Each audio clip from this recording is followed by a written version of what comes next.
Well, good morning. It's great to be back in Duval County. It's so good to see you all. Hopefully everybody had a good Thanksgiving and did very well over that. And I came in the FBO, already hear the Christmas tunes, and so we're ready for a good Christmas season. I'm joined here by the Secretary of the Department of Economic Opportunity, Dane Eagle. And usually when he's here and he has something like that, it usually means we're bringing gifts. So just be prepared for that.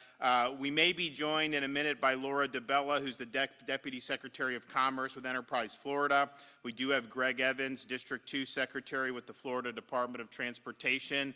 You know, he was down when we're fixing these bridges in 3 days, like people would not have been able to do in most parts of the country. You know, these guys were the ones that were down there in Southwest Florida, so we really appreciate that. We have from the city of Jacksonville, Mayor Lenny Curry, City Council President Terrence Freeman, and City Councilman Randy White. And this is obviously going to be today's announcement is going to be very impactful for the city of Jacksonville. Also joined by Matt Pacino, Airport Director at Cecil, Mark Van Lowe, CEO of Jack's Aviation Authority, Senators Bradley and Yarborough, and our new representatives, Dean Black and Cayenne Michael, are joining us here today. So we appreciate everything all of them are doing and will continue to do to help the folks not only in the city of Jacksonville, but throughout all of Northeast Florida. Before we do today's announcement, I just want to make a comment about what we've been seeing going on in China. This zero COVID policy is draconian, it violates people's liberties, and it is completely unscientific. And the people of China are right to be able to speak out and protest against what the Chinese Communist Party is doing. This CCP has a maniacal desire to exert total control over its population. Zero COVID is really just the pretext for them to do what they want to do anyways. And that is not a model that can work over the long term. The people in China are finally speaking out against it. And I just think we need these draconian COVID policies to go to the ash heap of history where they belong.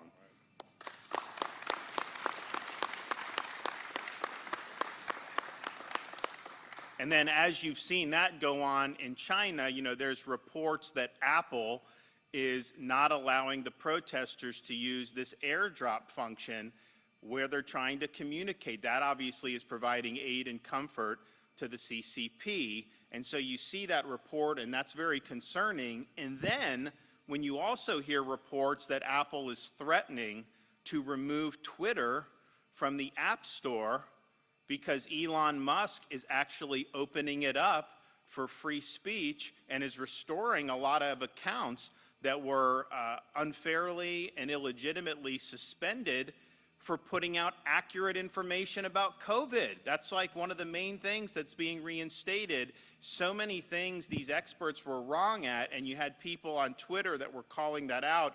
And Twitter, the old regime in Twitter, their response was to try to just suffocate the dissent. And Elon Musk knows that's not a winning formula, and so he's providing free speech. And so if Apple responds to that by nuking them from the App Store, you know, I think that would be a huge, huge mistake, and it would be a really raw exercise of monopolistic power that I think would merit a response from the United States Congress. And so don't be a vassal of the CCP on one hand and then use your corporate power in the United States on the other to suffocate Americans and try to suppress their right to express themselves. And so I'm glad things are changing at Twitter. And I know there's a lot of work to do with big tech generally, but this is big progress, and we're really happy that that is now happening. Now today, we're here because what we've done since I've been governor is identify opportunities through different types of initiatives, but one of the things we've used a lot is the Governor's Job Growth Grant Fund. We've used that to bolster workforce training and education, but also infrastructure. And if there's key infrastructure where we can come very quickly, work with a local government, a county, a city, and get something done that's going to have a high impact value in terms of jobs and industrial base and things that are our priorities, we want to do that. Now, we've done a lot, for example, with creating new commercial driver's license graduates for truck driving. If you look at what's going to happen over the next 10, 15 years, most of these truck drivers are older, and you don't have as many people that have filled in the back. And so we've got to do all we can in Florida to step up. So when I became governor, they were doing about 600 truck drivers through our various programs a year. Now, through our investments, we're going to be able to do 3,500 a year in the state of Florida. That's going to have a huge impact, a positive impact on our economy, on the supply chain. Of course, when you have things like Jacksport, this stuff comes in, yeah, you can do, I mean, there's really two things you can do. You can put it on a train, you put it on a truck. And so we need to make sure we're doing mindful of both of those things. So that's been a huge thing. We've done a whole bunch of other stuff with the workforce. But we've also been able to do, if there are things that are needed in terms of an additional artery to connect like an industrial center with a thoroughfare, we've been able to come and do that. We've done that all around the state. In fact, just over a year ago, we were here at Cecil, and we did $6 million to support the construction of more than 2 miles of roadway and expand business opportunities at the spaceport. And that's something that is going to pay big dividends. And so in that vein, what we're able to announce today is we're awarding $5.5 million to the city of Jacksonville to construct a 3-mile railway track to serve Cecil Commerce Center's 600-acre mega site. Now, this new dual service line will link the main line north of I-10, main rail line north of I-10 to the Cecil Commerce Center and increase transportation access for manufacturing and for logistic companies. This project alone is expected to bring 500 new jobs in manufacturing and logistics to the area, with an economic impact of over $14 million for the city of Jacksonville. And in fact, I know they've already been talking both at the local level and state with some companies that are eyeing this, and this would be enough for them to want to come. So stay tuned. I think you're going to see some good announcements in the not too distant future.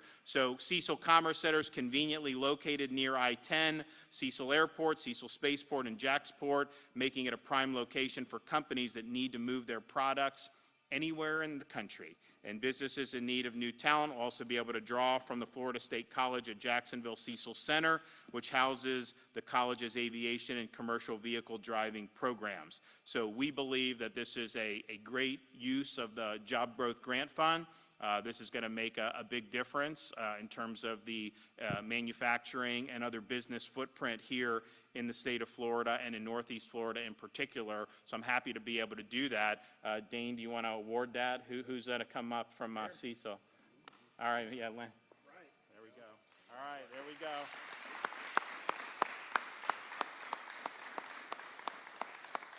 All right, congratulations. Absolutely. All right, Dane, you want to? Yeah. Thanks, Mayor. Thank you. Appreciate it. Look, thank you all for being here. Thank you to the governor for his leadership on continued economic development. The Job Growth Grant Fund is a great tool that we, DEO, in partnership with EFI, Deputy Secretary Laura DeBella, who is hoping to be here, work to try to look for competitive opportunities across the state, whether it's in infrastructure or in workforce. And the governor has done a number of these in the Jacksonville area. We were here not too long ago, I think a year ago, announcing another $6 million plus money from Space Florida and other opportunities. Jacksonville just keeps on delivering. So I know the governor is not only looking across the entire state, but this area in particular has been a significant recipient of awards. I know we were here recently announcing PaySafe. About a year ago, we had Dun & Bradstreet. Your local leadership is doing an excellent job, but the governor, it's not lost on him what we can be doing and doing more. I mean, talk about a hurricane hitting the state, and a few days later, A1A is washed away, but it's rebuilt within that record time. Governor did the same thing with bridges in Southwest Florida when my home community was hit. So we're going to continue to look for ways that we can help people and businesses lift themselves up. Government can't do everything for you, but this governor is aware of those opportunities that we can be continuing to invest in so that the local communities can do their job and help attract jobs. And of course, with the free state of Florida and this governor leading the reins, we're going to keep doing that for years to come. So thank you, Governor, and thank you to your local leadership. Thanks. Well, we're excited to be able to do this. We're excited to make an impact, and we're going to do more, of course, over the coming days, weeks, months, and years, particularly as it relates to some of these key projects that really make a difference. You know, fortunately, Florida's never been in better fiscal shape in the history of our state. We have massive budget reserves. I mean, even like they finally got with the tune, because, you know, when COVID hit, they're like, oh my gosh, it's going to be such a disaster. Then they realized, like, well, okay, after a few months of this, like, actually people are coming to Florida because we were, you know, open. And we saw things really take off, and we were always bringing in more revenue than they were projecting for the budget forecast. Finally, in August, they revised it upward, saying, okay, like, you know, if you're saying there's going to be X number of revenue and they're bringing in $500-600 million more a month, maybe you got to change those estimates. So they raised the estimate, saying, you know what, this economy with low taxes, of course, is producing a lot of activity, which is causing you know, us to get a lot of revenue coming in. But then even with that, in November, we think we're going to be $350 million ahead of what the revenue estimate was for this month. And so, you know, it just shows you that good policy does matter. It makes a big positive impact, and we're going to be able to do a lot. We're going to do a lot with tax relief. We're going to do a lot with infrastructure. We're going to do a lot with, you know, I promised toll relief. We're going to do toll relief for our commuters. So there's a whole bunch of things we're going to be able to do as a result of good management and good stewardship. And so we're happy to do that. We're also happy. I think it's the first time I've been back since the election in Northeast Florida. So thank you, Northeast Florida, for coming through so big for us. We're honored for the support, and we'll make sure to do you proud. So, okay, anybody have any questions? Yes, sir.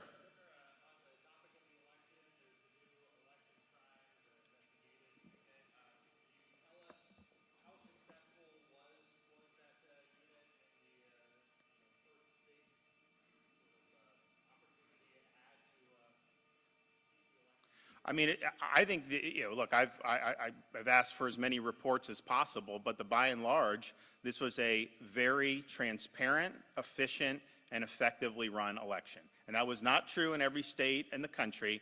I mean, just think about this. We get into the week of the election. Monday before the election, I had to declare a state of emergency for then Nicole, which I don't even know was a named storm yet, but it ended up being Hurricane Nicole. So we do that, people start mobilizing, we have the election on Tuesday, and it was fine, the storm hadn't hit yet. Wednesday, the day after the election, I'm in the Emergency Operations Center working with our guys. We're bracing for this storm to hit in the wee hours of Thursday morning. The storm hits. You've seen further south in Jacksonville some of the coastal erosion, and it wasn't that this storm was that powerful, but it was like they already got hit with Ian, and then this coming on top was that. So you did that, and so you had, as Dane said, there was A1A washed away in different parts of these counties. St. John's had damage, Flagler had damage, Volusia. And I was on the scene, we were working, everyone's doing. FDOT is repairing these things. By like Saturday afternoon, they had repaired miles and miles of A1A. And then you go Sunday morning, you read the news, and some of these states are still counting their votes after we counted them and reported the result Tuesday night. And I know some military ballots, some stuff trickle in the next day, but you know, we had 99+% counted by midnight, and then we're off to dealing with a hurricane. And then after we're done with that on the initial, you still have some of these other places that are having trouble counting votes. And so I think Florida has shown the way. I think the fact that we have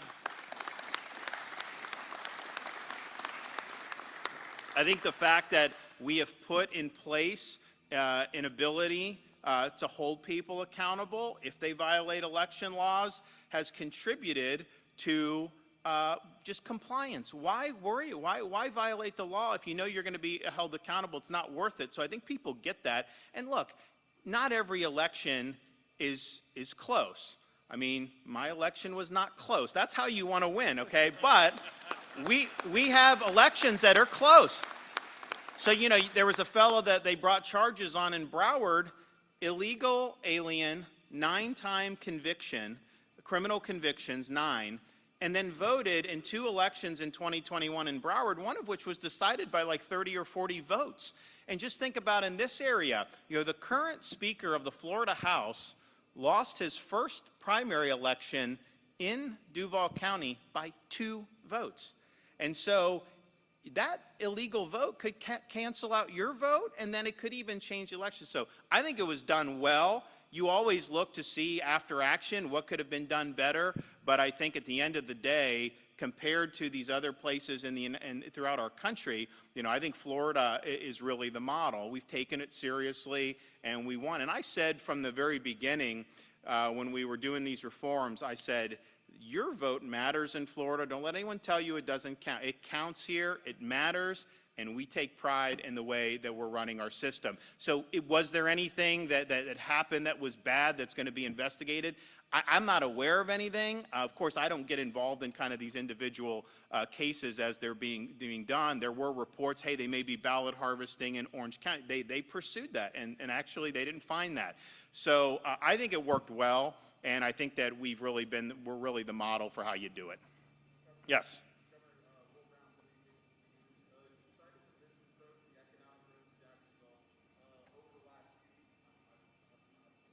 No problem.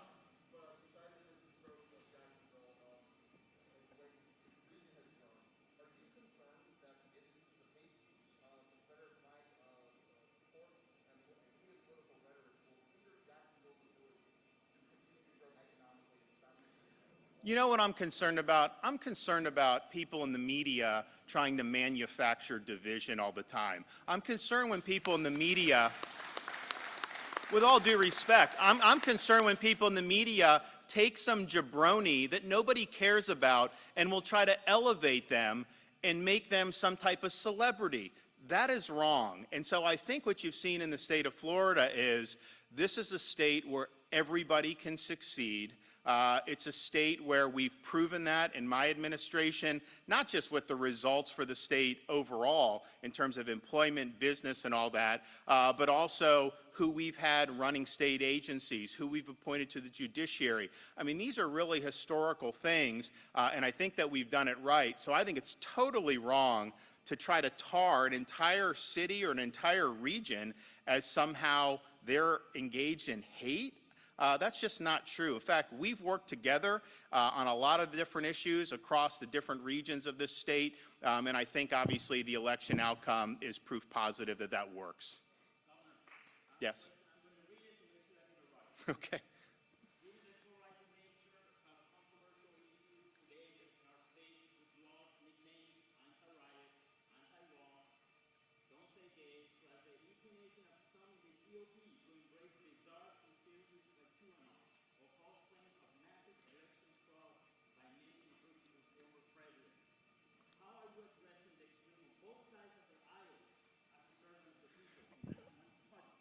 So here's what I would say.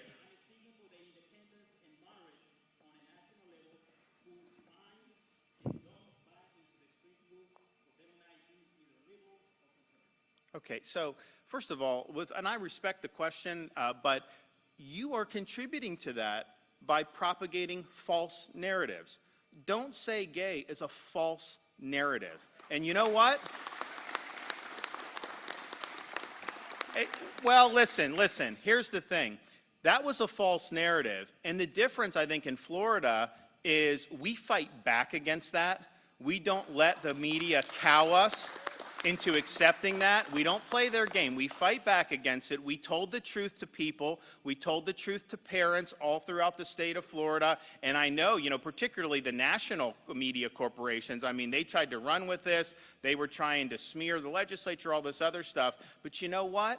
The people here, they saw the facts and they responded and they supported us. And here's the thing. If you look at what we've been able to accomplish in 4 years, we've run the gamut in delivering results across a wide range of issues. I don't think there's any governor in the country that can have more achievements in a wider variety of subject matter than we have. Yes, you know the economy, you know the tax relief, you know our conservation record and what we've done with environment more than any other governor. You've seen what we've done with education. We've raised teacher pay more than any other governor has done. We've supported school choice. We've obviously want to have age-appropriate appropriate curriculum and support parents' rights. You look at what we've done on law and order to make sure that we stand with law enforcement and our first responders. So we've done all those things, and I think what that does is that brings people together. You don't win by 1.5 million votes unless you're doing an agenda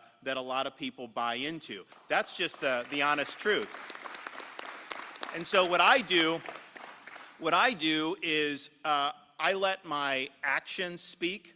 You know, I'm not always out there commentating on social media, doing this, doing that. I know there's some that think that's some in the media think you have to be constantly glued to your computer all day. That's not how I live my life. That's not leadership. Leadership is about setting the vision and then producing results. And so our actions are really what matters. And I think if you look at our actions have been very strong, they've been very thorough, and we've delivered historic results for the people of this state. And you know what? We've only just begun. Thanks, everybody.